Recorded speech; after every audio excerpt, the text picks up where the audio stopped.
আচরণ কমপ্লিট হয়ে গেছে। হওয়ার পর ভাবলাম একটু গলা শুকাচ্ছি, জল খেতে যাবো নিচে। তো তোমাদের দাদা আমাকে একটু পেপসি এনে দিল।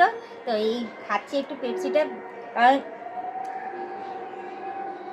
কারণ গরমের সময় কী বলতো, ঠান্ডা খেলে একটা আলাদাই মজা লাগে। তো তার মধ্যে হচ্ছে এই পেপসিটা। পেপসিটা অনেকেই জানি আমি খেতে ভালোবাসো, অনেকেই আছো যারা পেপসি খেতে ভীষণ ভালোবাসো। তো সেরকমই আমার পেপসিটাও বেশ পছন্দের। একটু ছিঁড়ে নিলাম, ছিঁড়ে নিয়েই খাচ্ছি। কারণ গরমের সময় না সত্যি আর কিছু না পাই জাস্ট এই পেপসি হোক বা আইসক্রিম হোক, বরফের যদি একটুখানি টেস্ট করা যায় না, সত্যি একদম চিল্ড হয়ে যায় শরীরটা। এই পেপসিটা খেয়ে নিলাম, বেশ দারুণ। ছোটো পেপসিটা কিন্তু ভীষণ টেস্টি। তো একটুখানিতেই একদম মন প্রাণ জুড়িয়ে গেল আমার। তো যাই হোক, খেতেই থাকি এখন। আর তো তোমরা আমাকে দেখতে থাকো লাস্ট পর্যন্ত। হ্যালো বন্ধুরা, ওয়েলকাম টু মাই চ্যানেল। তোমরা সবাই কেমন আছো? আশা করি তোমরা সবাই খুব ভালো আছো। এই দেখো, সমস্ত রকম কাজকর্ম যা ছিল রান্না বান্না সব কমপ্লিট করে ছাদে চলে এসেছি। এখন বিকেলবেলার দিকে ভাবছিলাম যে একটু বেরোবো, বেরিয়ে হাঁটতে যাবো। তো ভাবলাম দূর, আমার আর এনার্জি লাগছে না এই গরমের মধ্যে।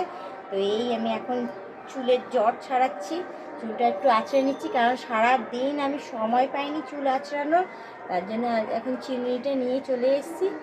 এসে একটু চুলটা আছে তারপর ক্লিপ দিয়ে আমি আটকে নেবো। তো ভীষণ জট হয়ে গেছে চুলটা, অনেক দিন শ্যাম্পু করতে পারিনি জানো তো। তো ভেবেছিলাম যে আজকে শ্যাম্পু করবো, কিন্তু আজকে না মানে এত গরম পড়ছে, তো গরমের চোটে না জলের প্রেশারটাও কম ছিল, আর জলও সেরকমভাবে বেশিক্ষণ থাকেনি, মানে বলবো জল চলে গেছিলো, শ্যাম্পু করা হয়নি। কালকে যদি জল সেরকম ভালো আসে তা অতি অবশ্যই কালকে আমি শ্যাম্পুটা অন্তত ওকে ভালোভাবে করবো। তো যাই হোক, আমি এখন ভালো করে এখন চুলটাকে আঁচড়ে নিই। আঁচড়ে এবার চুলটাকে আটকে নেবো। আমার আঁচড়ানো হয়ে গেছে। আগে কী বলতো, বড় বড় চুল ছিল তো, তার জন্য খুব অসুবিধা হতো। তো এখন তো ছোটো চুল, এখন আর সমস্যাও নেই।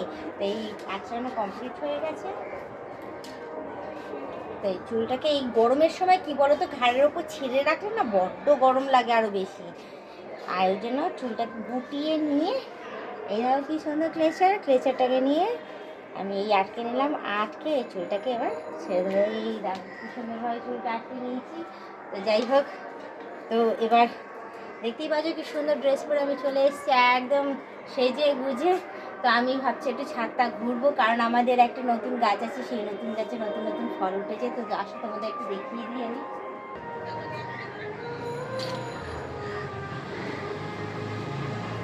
এখানে বসে পড়লাম, বসেই না হয় তোমাদের দেখাই, আর সেটাকে টেনে আনতে হবে। তো বাবা পড়ে না চাই আবার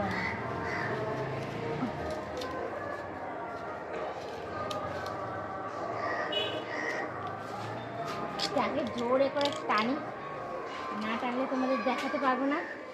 তো এই দেখো গাছটা দেখো কি সুন্দর ছোটো ছোটো ছোটো ছোটো ফল হয়েছে, দেখতেই পাচ্ছ। এই দেখো ফলগুলো।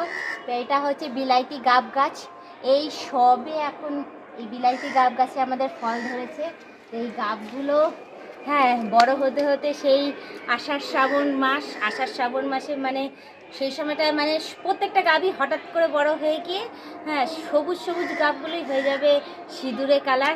তো সেই সময়টাই নিজের থেকেই পড়ে যায়, আবার এক এক সময় পেরেও খাওয়া হয়। তো দারুণ টেস্ট লাগে, ভীষণ মিষ্টি। তো তোমরা কারা কারা বিলাইতি গাব টেস্ট করেছো অতি অবশ্যই আমাকে কমেন্টে জানাবে। আর একটা কথা বলবো, যারা নতুন আমাকে দেখছো তারা অতি অবশ্যই আমাকে সাবস্ক্রাইব করে দিয়ে বেল আইকনটা টুক করে টিপে দিয়ে অল নোটিফিকেশানটা অন করে দেবে। তো আমি আর বেশি কথা বাড়াবো না, শুধু তোমাদের এইটুখানি বলবো যে আর কিছুদিন ওয়েট করে নাও। বিলাইতি গাবগুলো যখন আস্তে আস্তে করে বড় হবে সেগুলো আমি তোমাদের কাছে তুলে ধরবো। আজকের মতো এতটাই থাক, আবার অন্যদিন অন্য কোনো সময় ব্লগ ভিডিও নিয়ে আমি হাজির হয়ে যাবো। আজকের মতো টাটা, বাই বাই, সুস্থ থেকো, এভাবেই আমাকে দেখতে থেকো।